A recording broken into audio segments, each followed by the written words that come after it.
सोमवती अमावस्या की पौराणिक कथा। एक एक गरीब ब्राह्मण परिवार था। उस परिवार में पति पत्नी के अलावा एक पुत्री भी थी।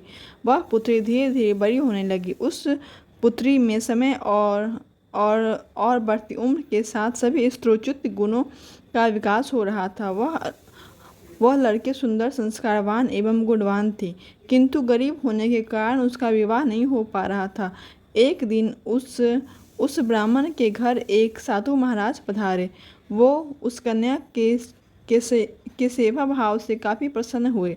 कन्या को लंबी आयु का आशीर्वाद देते हुए साधु ने कहा कि इस कन्या की हथेली में विवाह योग्य रेखा नहीं है। तब ब्राह्मण दंपति ने साधु से उपाय पूछा कि कन्या की ऐसा क्या करे कि उसके हाथ में विवाह योग बन जाए। साधु ने कुछ देर विचार करने के बाद अपनी अंतर ध्यान दृष्टि से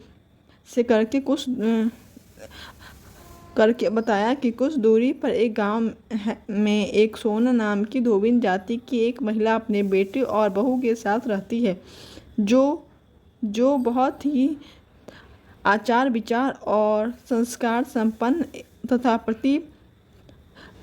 तथा प्रतिपरायण है। यदि यह कन्या उसकी सेवा करे तो वह महिला इसकी शादी में अपनी मांग का सिंदूर लगा दे तो उसके बाद इस कन्या का विवाह हो तो इस कन्या का वैधव्य योग मिट सकता है। साधु ने यह भी बताया कि वह महिला कहीं आती जाती नहीं है। यह सुनकर ब्राह्मणी ने अपनी बेटी से धोबिन की सेवा करने की बात कही।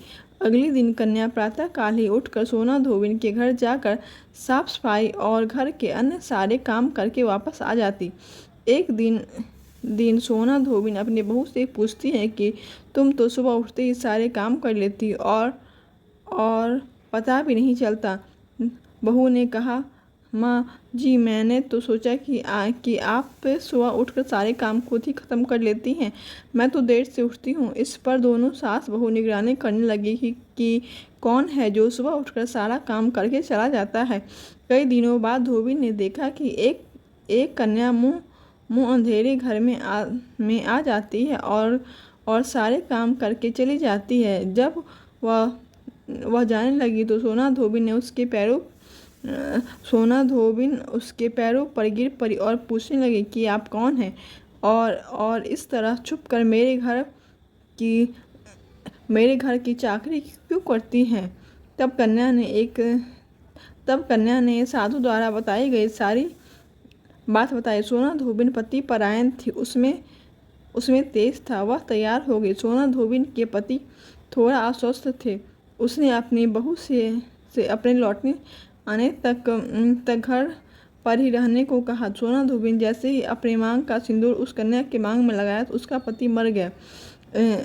उसे इस बात का पता चल गया।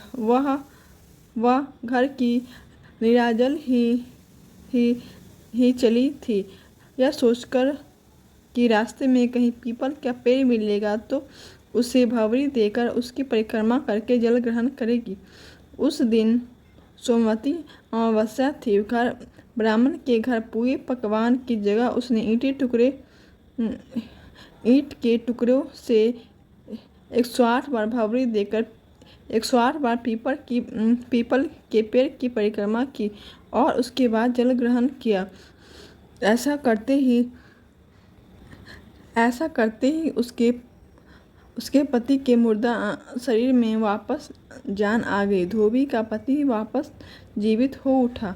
इसलिए सोमवती अमावस्या के दिन से शुरू करके जो व्यक्ति हर अमावस्या के दिन भंवरी देता है उसके सुख और सौभाग्य में वृद्धि होती है। पीपल के पेड़ में जीवों में सभी देवों का वास होता है। अतः जो व्यक्ति हर अमावस्या को ना कर सके तो वह सोमवार को पड़ने वाली अमावस्या के दिन 108 वस्तुओं की भंवरी देकर सोना धोबिन और गौरी गणेश की पूजन करता है। उसे अखंड सौभाग्य की प्राप्ति होती है।